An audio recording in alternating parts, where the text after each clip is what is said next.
Here we came at a moment's notice to a corruption trial that's been dragged on for over 8 years. This is something that even in the Israeli courts should take no more than 3 years.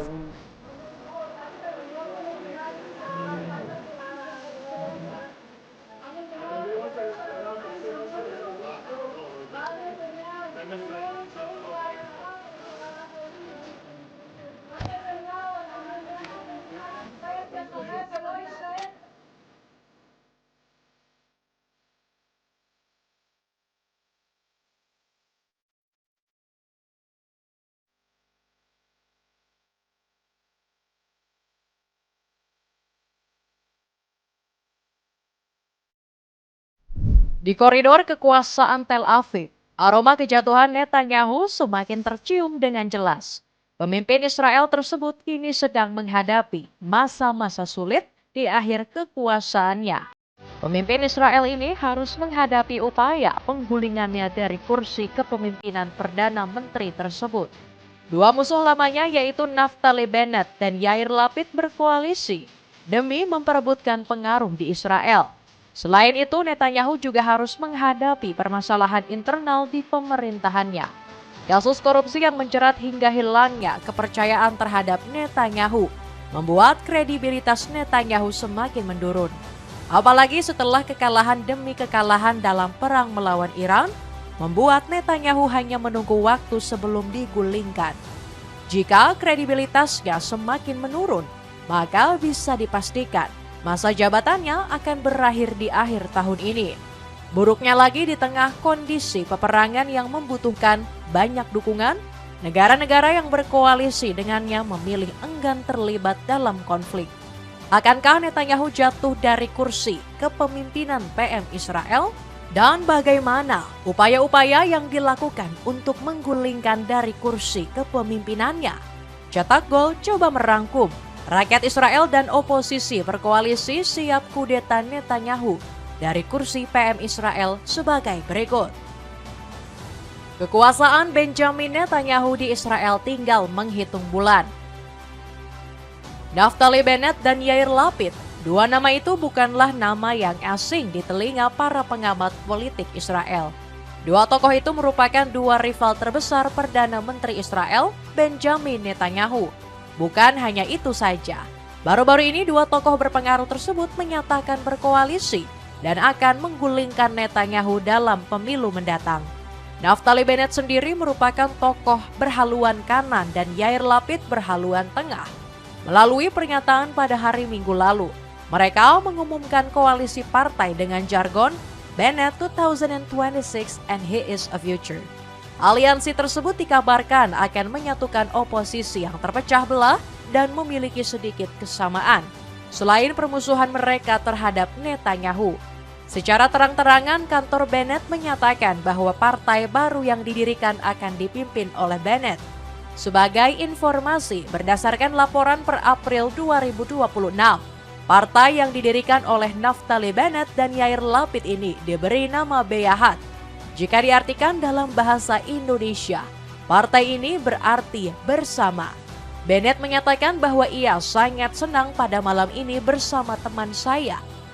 Yair Lapid mengambil langkah paling Zionis dan patriotik yang pernah dilakukan untuk negara. Kemudian Yair Lapid juga menyatakan bahwa Bennett adalah seorang politisi sayap kanan yang jujur dan dapat dipercaya. Menurutnya, langkah penyatuan partai itu adalah dalam rangka menyatukan blok dan mengakhiri perpecahan internal. Mereka juga berfokus untuk memenangkan pemilihan mendatang yang akan dan memimpin Israel di masa depan. Bennett berjanji jika ia terpilih dalam pemilihan tersebut, maka ia akan membentuk Komisi Penyelidikan Nasional atas tragedi 7 Oktober 2023.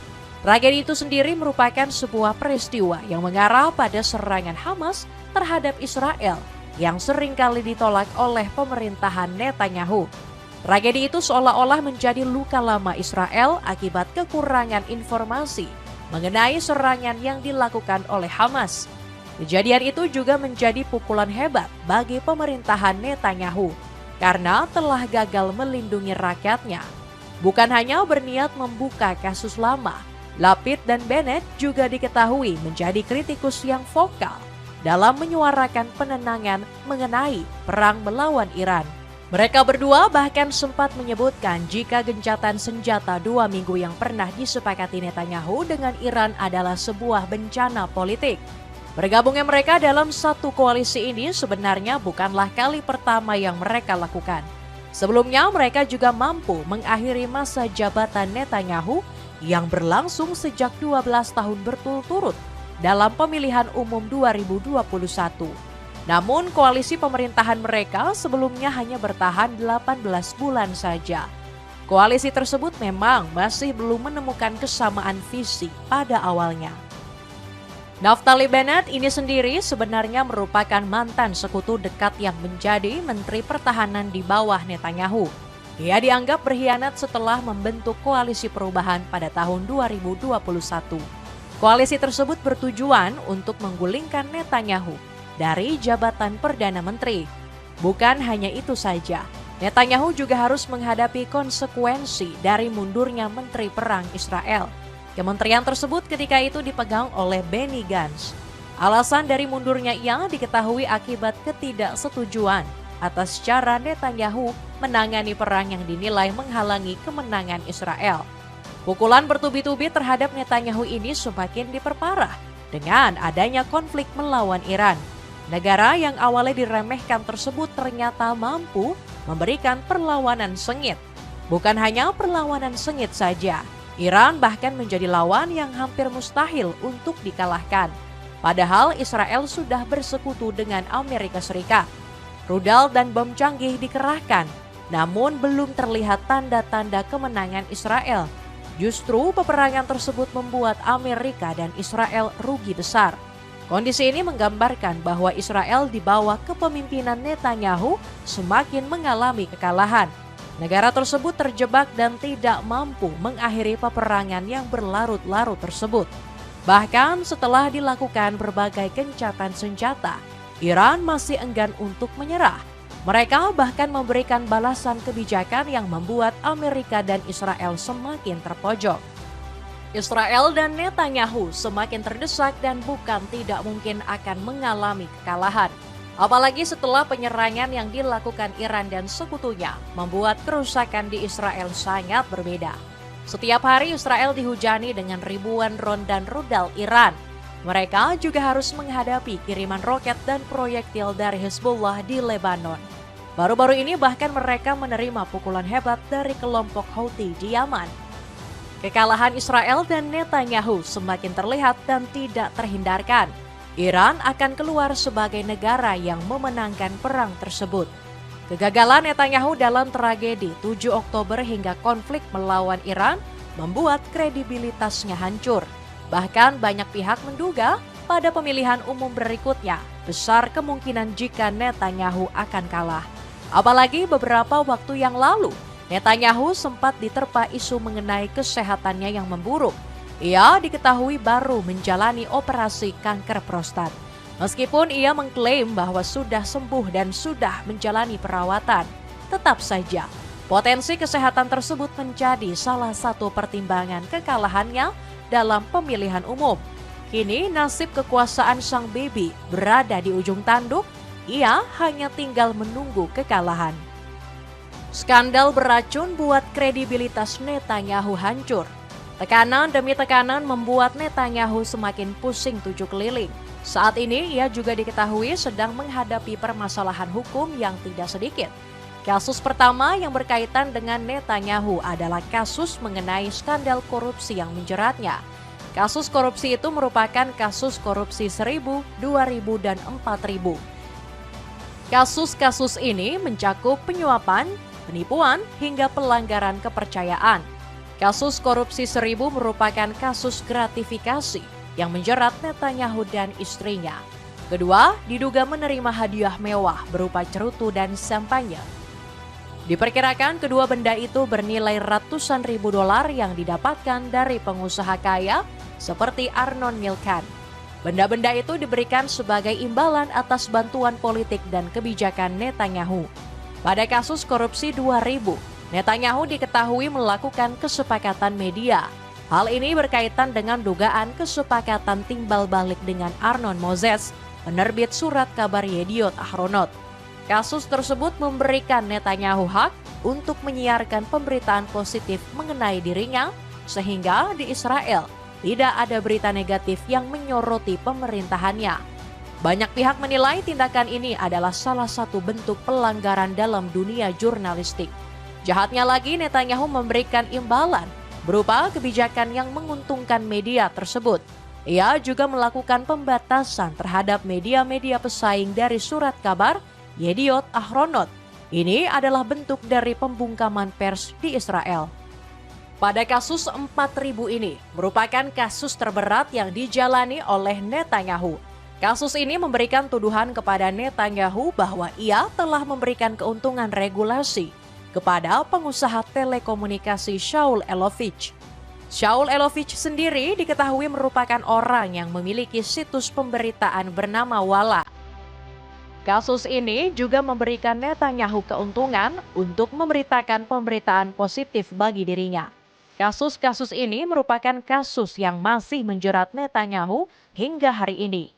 Namun banyak pihak menilai bahwa Netanyahu sengaja memanfaatkan jabatannya agar ia tidak bisa diadili atas kejahatan tersebut.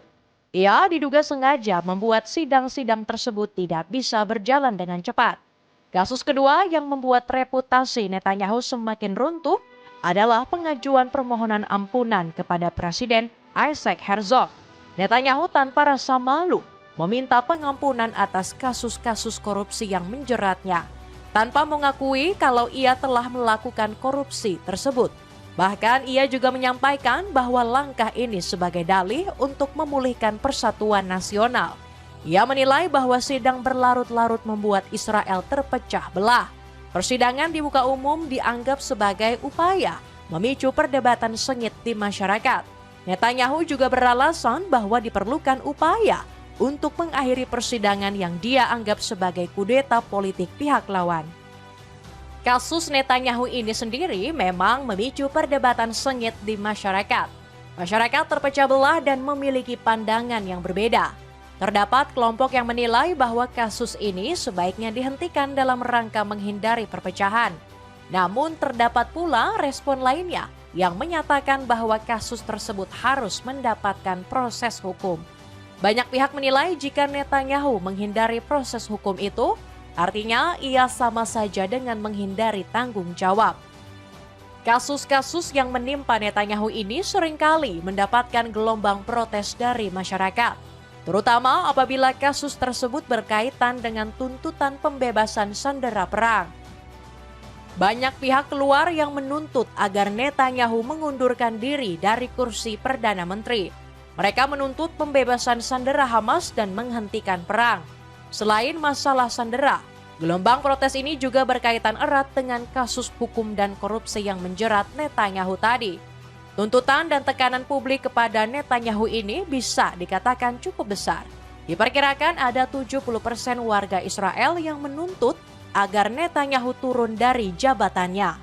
Pengen jaket kece dengan harga miring? Cobain deh jaket tracker premium yang gak sampai Rp100.000. Cek linknya di bawah ini. Netanyahu ditinggalkan negara-negara pendukungnya. Netanyahu tidak kehilangan dukungan di internal negaranya.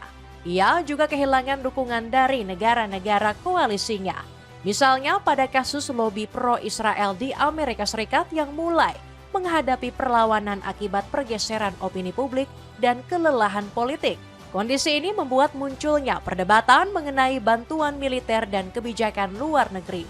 Terdapat kelompok seperti J Street yang menyuarakan agar penghentian bantuan militer AS kepada Tel Aviv.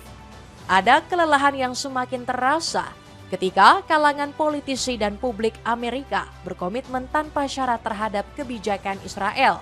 Hal ini memicu perdebatan sengit mengenai aliansi tersebut. Penolakan serupa juga sempat dilayangkan oleh sekutu setia Netanyahu, yaitu Presiden Donald Trump. Penolakan terhadap arah kebijakan Netanyahu tersebut merupakan permasalahan pandangan antara Trump dan Netanyahu. Laporan menyebutkan jika adanya keretakan strategis antara dua pemimpin negara ini. Trump secara terbuka menolak usulan Netanyahu. agar mengajak rakyat Iran melakukan pemberontakan massal kepada pemerintahan. Trump menilai bahwa tindakan ini hanya akan mendorong warga sipil turun ke jalan raya dan membuat nyawa mereka dalam bahaya. Mereka hanya akan jadi pemicu pertumpahan darah dan berakhir dengan pembantaian. Menurut pandangan Netanyahu, itu adalah peluang untuk mengguncang rezim Iran yang dianggap mereka sedang melemah. Pandangan ini memang cenderung memaksa rakyat Iran turun ke jalan. Namun Trump cenderung menginginkan solusi yang lebih terkontrol. Misalnya seperti kasus penaklukan Venezuela, di mana rezimnya tetap ada namun di bawah kendali Amerika Serikat. To the comments of President Trump, as I said also on CBS, what I've been seeing is some frustration with him about the Europeans needing to take time to react to his request when it comes to this question of making sure that sea lanes are open. And I said, hey, there is a reason for that. And the reason is that for good reasons, the US was not able to consult with allies because they wanted to keep the campaign secret. Perbedaan pandangan ini juga terjadi pada negara-negara yang awalnya mendukung Israel. Salah satunya adalah negara-negara yang tergabung dalam NATO. I'm very disappointed in NATO. They didn't do that. They weren't there for us. We pay trillions of dollars for NATO, and they weren't there for us. Remember what I said. NATO was not there. Now they want to come up, but there's no real threat anymore. But NATO was not there for us. NATO yang merupakan aliansi dari negara-negara Eropa baru-baru ini menolak membantu Amerika dan Israel dalam peperangannya melawan Iran. Mereka menganggap bahwa konflik yang terjadi itu bukan bagian dari konflik mereka. Mereka juga cenderung memandang sikap netral sebagai kepentingan nasional mereka. Meskipun pada akhirnya terdapat juga beberapa negara yang terpaksa mematuhi Amerika dan terlibat dalam konflik itu. Fenomena ini dianggap sebagai sesuatu yang sangat terjadi. Bahkan Jerman yang merupakan sekutu setia Israel memilih menolak terlibat konflik tersebut. Bahkan kritikan tajam sempat keluar dari Kanselir Merz yang secara terbuka mengkritik pandangan Israel terkait kebijakan di tepi barat. Ia menilai kebijakannya itu menghambat solusi dua negara. Respon tersebut mendapatkan serangan dari Menteri Israel, Bezalel Smotrich, yang menyinggung narasi sejarah Holocaust. Saling serangan pendapat ini membuat hubungan menjadi panas antar keduanya. Ini menunjukkan bahwa sekutu paling setia pun sewaktu-waktu dapat bersaing. Penolakan demi penolakan diterima oleh Israel, apalagi ketika Israel terbukti melakukan kejahatan kemanusiaan di Gaza. They want to stop the forward progress of history. In fact, they want to move us back in time. Kecaman demi kecaman mengalir deras, terutama pada kebijakan Netanyahu. Bahkan terdapat pula kelompok Yahudi Ortodoks yang mengkritik pemerintahan Netanyahu tersebut. Tindakan ini membuat Israel tidak hanya diboikot oleh negara oposisinya, namun juga oleh seluruh dunia.